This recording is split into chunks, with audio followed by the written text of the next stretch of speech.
Once every few years, a truly epic psychological horror game hits the market and redefines the genre. But is Martha is Dead good enough to fulfill that billing? I'm AJ, this is 128KB, and make sure you hit that subscribe button for more gaming news and PS5 previews. Psychological horror games have been good to their fans lately.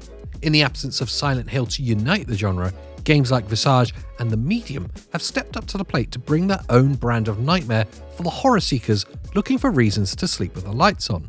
However, those experiences have now been completed, and many have been looking for their next psychological horror fix. Of course, we have straight-up horror games like Phasmophobia and more action-leaning horror games with the likes of Resident Evil Village, but those experiences don't quite dig into the dark parts of our brains and get stuck under our skin like a proper psychological horror game can. Fortunately, developer LKA and publisher Wired Productions will be releasing Martha is Dead at the end of February, hopefully delivering the next haunting experience we've all been waiting for. With that release date slowly creeping up on us, let's take a look at what makes Martha is Dead so special. Martha is Dead is a psychological horror game that incorporates its setting, characters, and events into a single haunting narrative. The game takes place in 1944 Italy, a time when the country was dealing with World War II and all of the traumas that it caused. You play as Julia, an innocent bystander in this war despite being the daughter of a German soldier. Her story begins when she finds the lifeless body of her twin sister and the namesake for the game, Martha. Being only a young child, this great tragedy sticks with Julia, and the ensuing game is about her dealing with that horrible loss and the search for the truth surrounding Martha's murder.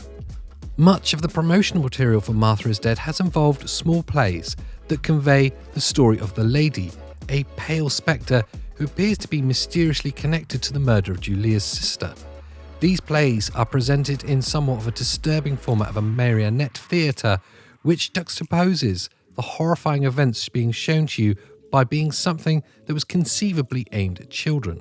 In the game, these marionette theatre sequences will reveal the game's story and Julia's own past to the player. Another great concept in Martha is Dead is the focus on authentic 1940s photography. Developer LKA has gone above and beyond by including what might be the most detailed simulation of era-specific photo reproduction with a fully working in-game darkroom.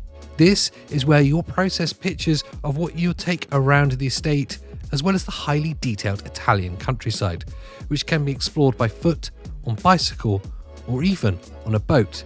That is, if you're willing to risk an encounter with the Lady.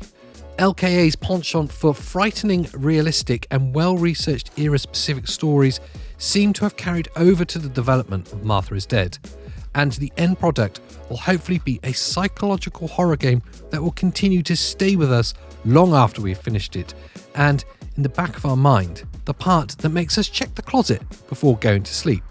Only time will tell how good Martha is Dead actually is, but thankfully we won't have to wait much longer.